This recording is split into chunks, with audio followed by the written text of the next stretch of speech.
Hi అండి అందరికి. ఒకసారి ఈ వీడియో చూడండి, తర్వాత మాట్లాడదాం. అన్న మీరు మమ్మల్ని అందరినీ తినమంటారు కదా, మీరు ఎందుకు తింటలేరు? నేను కూడా తింటా బిడ్డ, అప్పుడప్పుడు అప్పుడప్పుడు తింటున్నావు. డైలీ చిన్న పిల్లలు పెద్దోళ్ళు తింటున్నారు. దానివల్ల మళ్ళీ ఎందుకట్లా గాబర్ అవుతారు? చూసారు కదా వీడియో. అసలు ఆయన ఏం పాపం చేశాడని, అసలు ఆయన మీకు ఏం పాపం చేశాడని మీరు ఆయన క్వశ్చన్ చేస్తున్నారు.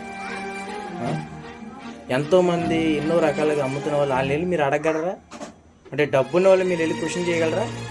ఒక వీడియో ఉందని చెప్పేసి మీరు మైక్ ఉందిగా అని చెప్పేసి ఎవరిని పెడితే అలా అడిగాడు ఆయన ఏం పాపం చేశాడని ఆయన మీరు అంత క్వశ్చన్గా అడిగేస్తున్నారు.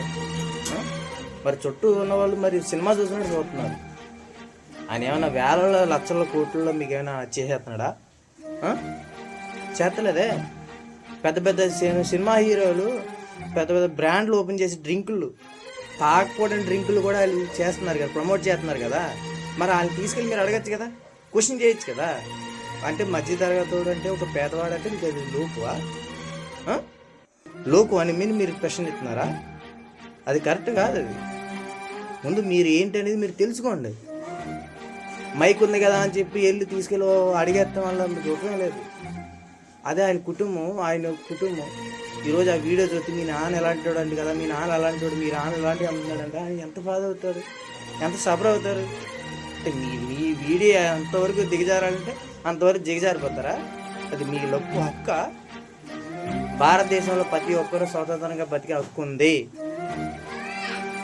ఆ మనిషిని చూస్తే ఎంత కంట్లో నీళ్ళు ఆగట్లేదు. నేను చాలా రోజుల నుంచి ఆ వీడియో చూస్తున్నాను కానీ రియాక్ట్ అవ్వలేదు. అతను కూడా మాలాగే పేదవాడు, ఏదో ఒకరి కింద పని చేస్తున్న వ్యక్తి. మీరు అతన్ని క్వశ్చన్ చేయని హక్కు లేదు. ఎక్కడో జరిగిన కల్తీ జరిగిందని అంటున్నారే, ఎక్కడ మీకు ప్రూఫ్ ఉందా? ఆయన ఏదో 10 రూపాయలు అంటే బాణాలు అనుకుంటున్నావు అతన్ని. మీరు అలా క్వశ్చన్ చేయడం కరెక్టే. ఒక ఆడదాని వేయండి, అదే ప్లేస్లో నువ్వు అడిగే ప్లేస్లో నీ తండ్రి నీ తల్లిలో ఉంటే అలా అడుగుతావా? అతను జైలు పెట్టిస్తాడా? అతను మర్డర్ చేశాడా? దొంగతనం చేశాడా? ఏదైనా మానభంగం చేశాడా? ముందు డబ్బున్న వాళ్ళని ప్రశ్నించండి. ఎంతోమంది హీరోయిన్లతో సహా, ఎంతోమంది హీరోలతో సహా ఆఖరికి నోట్లు వేసుకున్న పాన్ మసాలా కూడా ప్రమోట్లు చేస్తున్నారు. అవి తీసుకొచ్చి ఇక్కడ అమ్ముతున్నారు. మీరు వాళ్ళని ప్రశ్నించండి.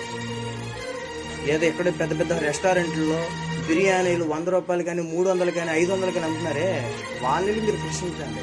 ఎంత కల్తీ జరుగుతుందో అక్కడ తెలుస్తుంది.